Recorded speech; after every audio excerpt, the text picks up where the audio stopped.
मौन भी साधना है। जहां शब्द खत्म होते हैं वहीं समझ शुरू होती है। गौतम बुद्ध की गहरी सीख। सुन भाई, क्या कभी ऐसा हुआ है कि तुमने किसी को बहुत समझाने की कोशिश की लेकिन फिर भी उसने तुम्हें गलत समझ लिया? क्या कभी ऐसा हुआ है कि तुमने अपना पक्ष रखा, अपनी सच्चाई बताई, फिर भी लोग तुम्हारे खिलाफ बोलते रहे? अगर हुआ है तो याद रख, यह सिर्फ तेरे साथ नहीं हुआ, दुनिया का लगभग हर इंसान इस दौर से गुजरता है। और यहीं पर बुद्ध की एक गहरी सीख काम आती है। हर बात का जवाब शब्दों से नहीं दिया जाता, कुछ जवाब मौन भी देता है। आज हम जानेंगे कि मौन कमजोरी नहीं बल्कि सबसे बड़ी साधना क्यों है। पॉइंट नंबर 1, हर लड़ाई बोल कर नहीं जीती जाती।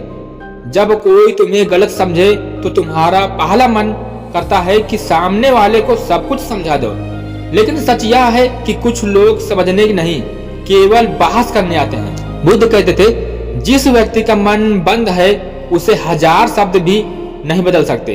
कभी कभी चुप रह जाना बहस जीतने से ज्यादा शक्तिशाली होता है, क्योंकि बहस में जीत कर भी इंसान रिश्ते हार जाता है। पॉइंट नंबर 2, मौन तुम्हें अपनी आवाज सुनना सिखाता है। दुनिया का शोर इतना बढ़ गया है कि इंसान खुद की आवाज सुनना भूल गया है। हर समय मोबाइल, हर समय नोटिफिकेशन, हर समय लोगों की राय। लेकिन जब तुम कुछ देर मौन में बैठते हो, तब पहली बार खुद से मिलते हो, तब तुम्हें समझ आता है कि तुम सच में चाहते क्या हो। पॉइंट नंबर 3, गुस्से का सबसे बड़ा इलाज मौन है। सुन भाई, गुस्से में गलत बोल देना आसान है, लेकिन गुस्से में चुप रह जाना बहुत कठिन है। जब इंसान क्रोध में होता है तब उसका विवेक कमजोर पड़ जाता है। उस समय निकलते हुए शब्द तीर की तरह होते हैं, वापस नहीं आते। इसलिए बुद्ध कहते थे, जब क्रोध आए पहले मौन को अपनाओ। पॉइंट नंबर 4, हर बात पर प्रतिक्रिया देना जरूरी नहीं। आज लोग छोटी छोटी बातों पर परेशान हो जाते हैं। किसी ने कुछ कह दिया, किसी ने मजाक उड़ा दिया, किसी ने आलोचना कर दी और पूरा दिन खराब हो जाता है। लेकिन जिसने मौन सीख लिया उसने जीवन का बड़ा रहस्य समझ लिया। हर पत्थर उठाकर जवाब देना जरूरी नहीं है, कुछ पत्थरों को रास्ते में ही छोड़ देना बेहतर होता है। पॉइंट नंबर 5, मौन तुम्हारी शक्ति बचाता है। हर बहस में ऊर्जा खर्च होती है, हर शिकायत में ऊर्जा खर्च होती है, हर नकारात्मक सोच में ऊर्जा खर्च होती है और धीरे धीरे इंसान अंदर से थक जाता है। मौन तुम्हारी ऊर्जा को बचाता है ताकि तुम अपनी ताकत सही दिशा में लगा सको। पॉइंट नंबर 6, सच्चे लोग समय के साथ समझ जाते हैं। सुन भाई, कई बार लोग तुम्हारी अच्छाई नहीं देखेंगे, कई बार तुम्हारी नीयत पर सवाल उठाएंगे, लेकिन याद रख, सच्चाई को हर समय साबित करने की जरूरत नहीं होती। समय खुद सबसे बड़ा गवाह होता है, इसलिए हर आरोप का जवाब देना जरूरी नहीं।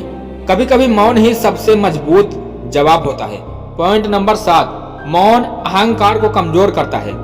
इंसान का अहंकार हमेशा चाहता है कि उसकी बात आखिरी हो, वह चाहता है कि लोग उसे सही माने, लेकिन मौन हमें विनम्र बनाता है। मौन हमें सिखाता है कि हर जगह खुद को साबित करना जरूरी नहीं। जो खुद को जानता है उसे दुनिया की स्वीकृति की जरूरत नहीं होती। पॉइंट नंबर 8, सबसे गहरी समझ मौन में जन्म लेती है। बुद्ध को ज्ञान किसी शोर शराबे में नहीं मिला था, ज्ञान मिला था गहरे मौन में। जब मन शांत होता है तभी सत्य दिखाई देता है, जब भीतर की आवाज सुनाई देती है तभी जीवन की दिशा स्पष्ट होती है। इसलिए जो इंसान मौन को अपनाता है वह धीरे धीरे बुद्धिमान बनता जाता है। पॉइंट नंबर 9, मौन रिश्तों को बचा सकता है। कई रिश्ते इसलिए टूट जाते हैं क्योंकि लोग सही समय पर चुप नहीं रह पाते। एक कठोर शब्द, एक गुस्से भरा वाक्य और सालों का रिश्ता टूट जाता है।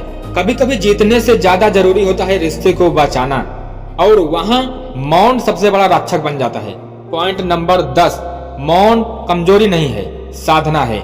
लोग सोचते हैं कि जो चुप है वह कमजोर है, लेकिन सच इसके बिल्कुल उल्टा है। कमजोर व्यक्ति तुरंत प्रतिक्रिया देता है, मजबूत व्यक्ति खुद पर नियंत्रण रखता है। मौन का मतलब डरना नहीं है, मौन का मतलब है अपने मन का मालिक बनना, और जो अपने मन का मालिक बन गया उसे दुनिया की कोई ताकत पराजित नहीं कर सकती। सुन भाई, हर बात का जवाब देना बंद कर, हर किसी को खुश करना बंद कर, हर व्यक्ति को अपनी सच्चाई समझाना बंद कर। कुछ लोगों को समय समझाएगा, कुछ लोगों को कर्म समझाएंगे और कुछ लोगों को कभी कुछ समझ नहीं आएगा। लेकिन अगर तूने मौन की शक्ति को समझ लिया तो तेरा मन शांत होगा, तेरी सोच गहरी होगी और तेरी जिंदगी पहले से कहीं ज्यादा मजबूत बन जाएगी। याद रख, जहां शब्द खत्म होते हैं वहीं समझ शुरू होती है। क्या तुमने कभी मौन की शक्ति महसूस की है? कमेंट में मौन जरूर लिखो। नमो बुद्धाय।